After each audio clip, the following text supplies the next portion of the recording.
we wake, hear the birds and see the sun. Side by side our fears are done. Oh, the good times just begun. Oh, we know what we have, let's hold on tight. Found what we're looking for in life. Hi everyone and welcome back with another vlog. Ito yung first vlog namin for 2025 and kami ngayon ay on the way sa Manila. Ang una naming agenda is magpipick up muna kami ng gamit for our small business. And next, ang agenda namin ay pupunta kami IKEA. Yay! Excited na ako kasi nag-order kami ng table and in-order na lang namin yun online kasi hindi pwede yung pet sa loob and syempre kasama namin yung dog namin eh, hindi naman namin siya maiwan. And gusto ko pa naman pumasok ng IKEA. gusto ko pumasok ng IKEA pero IKEA o IKEA? Anong tawag? Basta yun. Pero feeling ko okay na din yun para hindi mapagastos. Kasi kapag pumasok ka doon, baka hindi lang table yung ma-order namin. At least doon, ipipick up na lang namin yung table, then alis na. Hindi ka na makakatingin ng iba pang gamit. Hindi ka na mapapagastos. And it's currently 5 PM na. Umalis kami sa Pampanga around 4 na yun na. Around 4 PM na kami nakaalis ng Pampanga. And ngayon, 5 PM na and nasa Bulacan na kami. And see you guys kapag nasa IKEA na kami.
Nakuha na namin yung table guys and hindi na kami pumasok ng IKEA kasi nga hindi pwede yung dogs. And ngayon, pupunta naman kami ng MOA para mag-ikot-ikot lang din, kakain.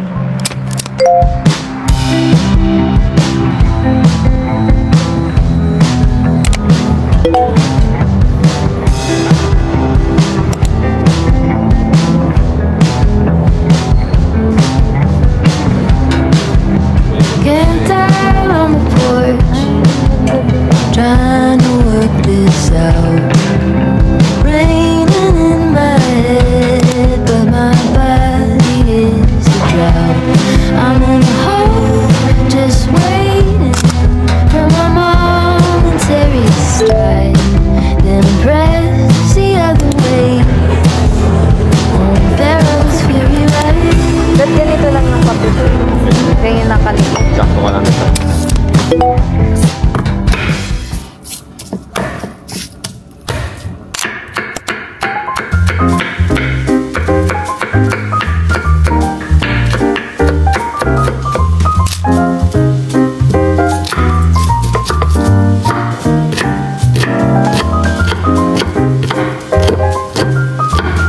Sobrang cute ng kamatis.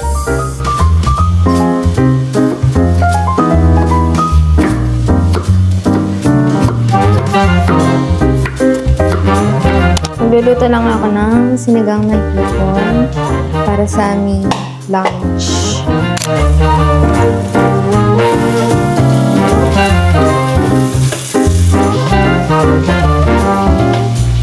Mag-harvest muna kami ng pechay, guys. First time namin mag-harvest ng pechay.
Samahan niyo kami, guys, na mag-assemble ng aming working table.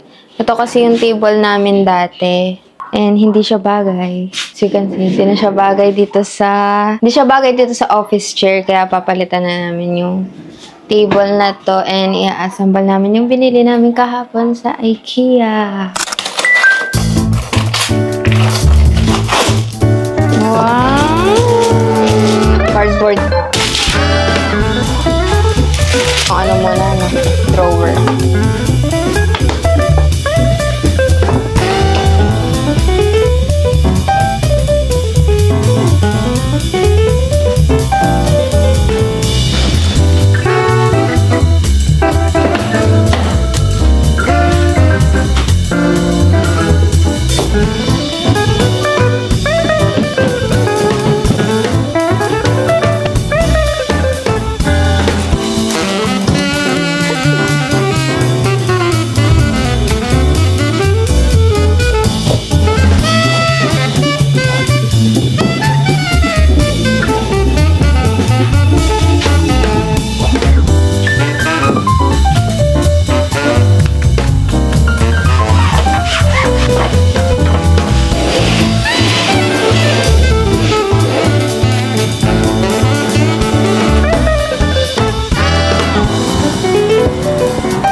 Here's an update, guys, sa aming table. Na-assemble na namin siya. Linipat namin itong part na to, itong drawers dito dahil masikip siyang tignan if nandito siya banda. Kaya linipat namin yung drawer dito.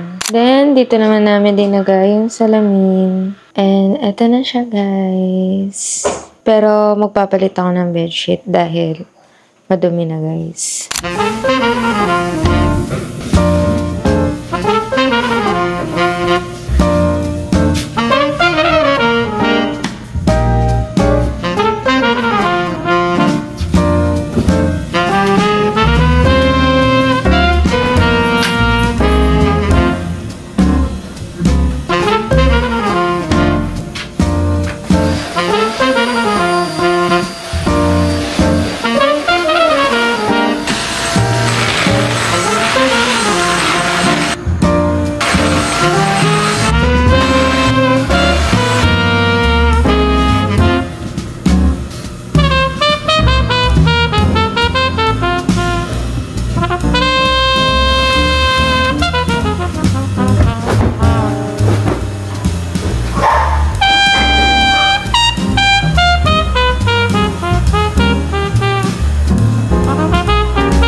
everyone, today is Friday na and mag-aayos ako ngayon ng itong mga acrylic organizers. Actually, kahapon pa talaga siya dumating.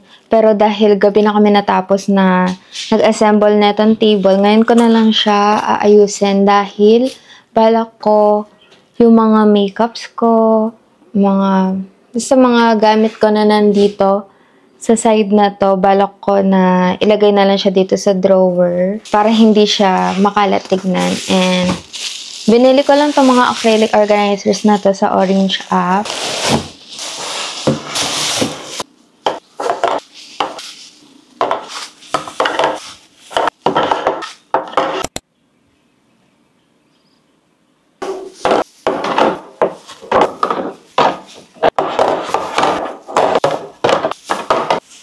Ito na siya lahat, guys. Bale, 16 pieces.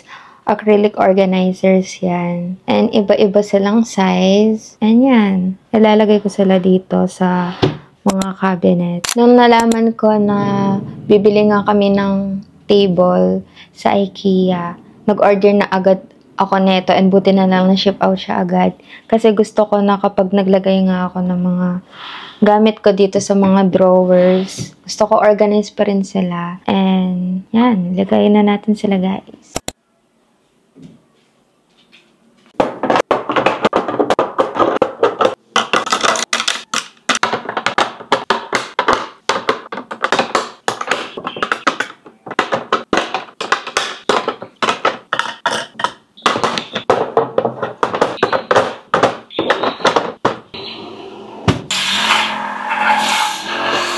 Tapos ko na siyang ma-organize, guys. And sorry for the sound kung may naririnig mo kayong nag-grass cut. Si Habi yun sa baba. Nag-trim siya ng damo. And yun na-film ko lang na video is yung sa mga makeup ko. Kasi hindi ko pa alam kung ano ilalagay ko sa ibang drawer. Dahil madami pa siyang space and linagay ko lang yung ibang gamit namin. And dito sa part na to, maglalagay pa ako ng isang bag dito. Then linagay ko lang din yung mga bag namin ni Habi. And eto, balak ko sana na ilagay na din sana siya dito sa drawer. Pero skincare kasi siya and takot ako na baka matapon siya and mag-leak. Kaya dito ko na lang din. Para sana ilalagay ko siya sa drawer pero di ko na pinulit. And yung ibang gamit pa namin ni Habi. Then, yun lang. At least nabawas yung kalat dito. Then, dito sa table, and dito sa table, yun pa din yung laptop, yung iPad, and yung mini fan ko. Yun lang pa rin yung nakalagay dito sa table. And wala na din naman akong balak ilagay dyan. Dito sa drawer, ayan, sa base, ayan. Sadly, hindi na-fit yung mga acrylic organizers kasi balak ko sana yung talagang fit na fit siya pero hindi fit yung nabili ko. Pero okay lang din naman.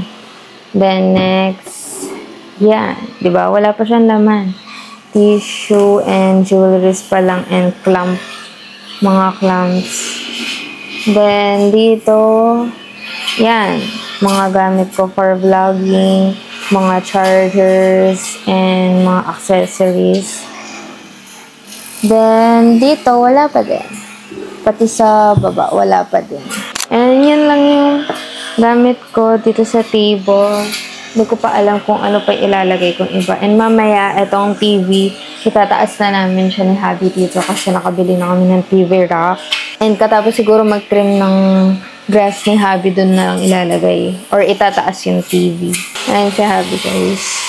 Nagtitrim siya ng damo. Kasama niya yung aming ayan, nagtitrim siya ng damo kasama yung fur baby namin.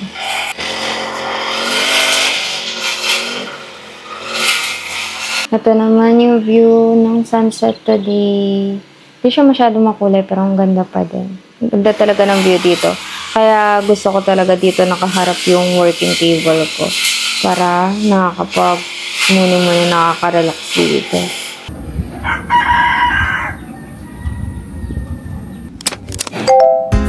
햇살에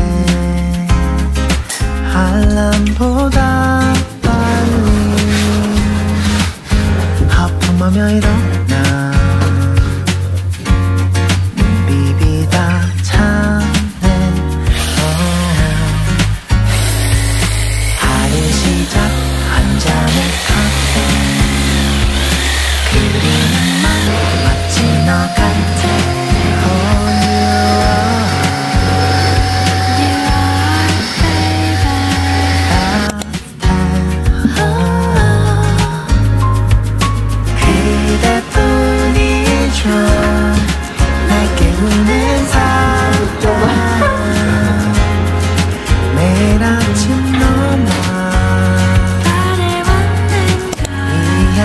이야기처럼 힘이 들 땐 더 밝게 웃는 사람 그런 널 닮은 따스한 내게 전해줄래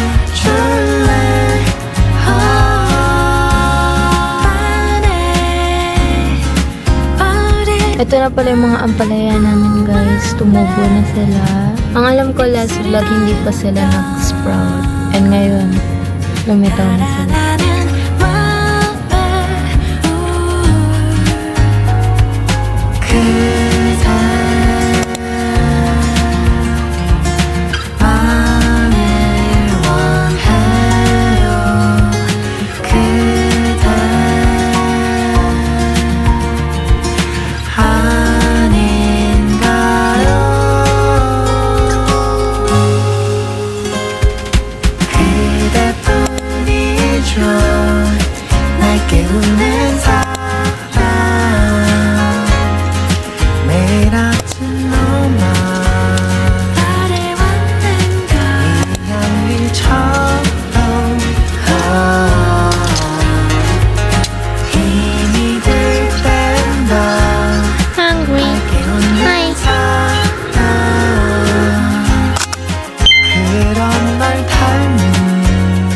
Here's an update guys sa aming ginawa today. Nakasabit na finally yung aming TV dahil dati if nakasubaybay nga kayo sa mga vlogs namin, nandito yan sa baba. And finally, nandito na siya sa taas. And perks ng may electrical engineer na asawa yan. Naglagay na siya ng dito ng saksakan dahil yung saksakan talaga namin nandun dito sa baba. Pero dahil hindi abot, nag-ano dito ng saksakan. Pero etong saksakan nga na to nakaabang talaga for aircon. Pero habang wala pa, ito na muna. And para hindi maruming tignan sa wire, ayan. Dito na lang muna siya sinaksak. And yan, nakasabit na siya finally. Then, dito naman sa desk, sa working table ko, kasi to, sa likod ng drawer na to, nandun yung saksakan. So, dahil linipat nga namin yung drawer dito na sa left side, dahil mas bagay siya kaysa dito sa right side. Natakpan ngayon yung saksakan dito sa likod. Pero dahil nga, ayan, perks. Thank you so much sa aking hubby. Dinalagyan niya ng panibagong saksakan dito sa ilalim ng desk ko. So, hindi din kita and malinis pa rin tignan dahil hindi kita yung mga wire. So, in case na magcha-charge ng laptop or cellphone, hindi siya makalat or magulong tignan. Ayan. Nagyan na saksakan sa ilalim ng desk. Thank you so much sa aking hubby. And, ayan. Diba? Hindi halata yung wire. And malinis siya tignan. And yun yung update sa aming kwarto.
everyone! Today is Monday na and hindi ako nakapag-vlog kahapon, Sunday, dahil Sunday is our rest day. Kaya wala kami talagang ginagawa kapag Sunday. After namin mag-church, matutulog lang kami. Then, garden time. Then, or may merienda lang kami. Ganyan. Or if ever man na may lakad kasama yung mga pinsan namin. Ganun lang namin usually ginaganap yung Sunday. And nakapag-decide ako na hindi na i-vlog yung Sunday namin para makapagpahinga talaga kami. And today is Monday na and it's 6:47 PM na. And kakatapos lang din namin mag-garden time. And tinanim na din namin yung bulaklak. And meron na lang akong mga bunga yung mga plants namin, guys. And ngayon naman, aalis kami and bibili ng fresh milk para sa aming coffee kasi today hindi ako nakapagkape. And kapag hindi ako nakakapagkape, talagang nalalata ako and nanghihina. Yes. Ganun. Pero pampa-energy ko yung kape. Kaya naman ngayon, bibili kami ng fresh milk. And sasama ako kay Habi para wala lang.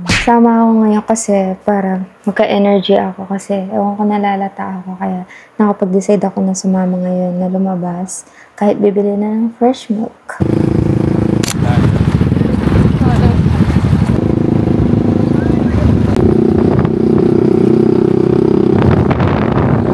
Hi guys! Nakauwi na kami and may coffee na! And bumili din pala kami ng aming merienda / dinner. Garlic bun. Favorite na garlic bun and cinnamon roll. And mag-merienda muna kami guys. And i-end na namin yung vlog dito guys. And thank you so much for watching and see you on the next one. Bye! Oh my child, I know you're hurt and you can't let go. It's not your fault and you don't deserve